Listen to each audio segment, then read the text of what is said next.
പെരുന്നാളെല്ലാം കഴിഞ്ഞ് ഉച്ചൻ്റെ ചോറ് കഴിഞ്ഞ് ഇനി അടുത്തത് റോപ്പിൻ്റെ ചായ. ഇതാണ് ചായ അല്ല റോപ്പിൻ്റെ സംഭവം. ആദ്യമായിട്ട് റോപ്പ് ചായ വെക്കുന്നത്. അപ്പോൾ പെരുന്നാൾ എൻഡിലേക്ക് പോവുകയാണ്. ഉറങ്ങി തീർത്ത് നല്ല അടിപൊളി ചായ. ഇത് കണ്ട ഒരു അടിയെല്ലാം കണ്ട.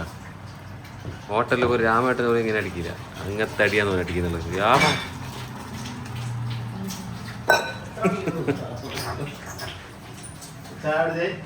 ചായ ഇതാ നല്ല ഉറക്കം.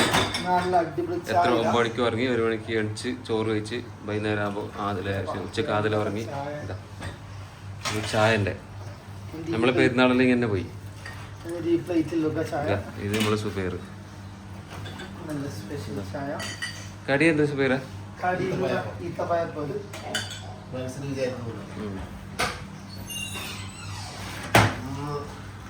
ചായ ചായ ഇത്ര ചായ ഉണ്ടാക്കുന്നറിയുന്നത് എല്ലാവർക്കും ഇല്ല.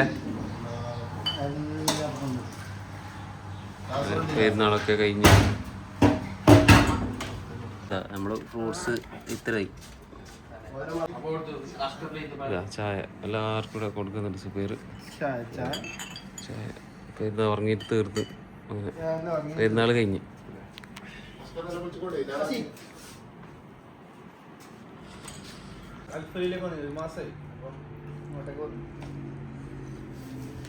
ഇല്ലെങ്കിൽ ഞാൻ ആളെ വിളിച്ചിട്ട് അങ്ങോട്ട് കൊടുത്താക്കണ്ടേ. അൽഫലൂര് കഴിഞ്ഞ ദിവസം അങ്ങനെ 15 ദിവസം ഇതാക്കിയിട്ട് അങ്ങോട്ട് കൊടുത്താൽ ഭയങ്കര ബുദ്ധിമുട്ട്. എനിക്ക് കൊണ്ടുപോകും തുണി വെച്ചപ്പോൾ ഡാമേജ് ആവും. ഇതെല്ലാം ആയിപ്പോയി. നല്ല രസമുണ്ടാവും കാണാൻ. 3 ആളത് നാട്ടിലെ പെണ്ണുങ്ങൾ ഒരാൾ തന്നെ മതി. ഒരാളെ ഇതാക്കുന്നുണ്ട്. രസമാണ്. ഇത് തീറ്റപ്പഴം കാച്ചൊന്നുമല്ല, അതിൻ്റെ വീടല്ല. ജസ്റ്റ് ഒരു വൈബ്.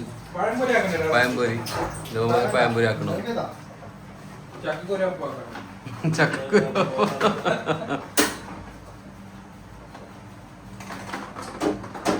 നോട്ട് ആയല്ലേ ഇത് പോക്കെ മധുരം ഉണ്ടാവും.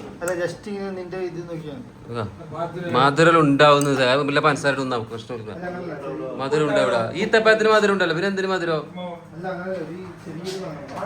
മധുരം ഈത്തപ്പഴത്തിന് ഉണ്ടല്ലോ അല്ലേ?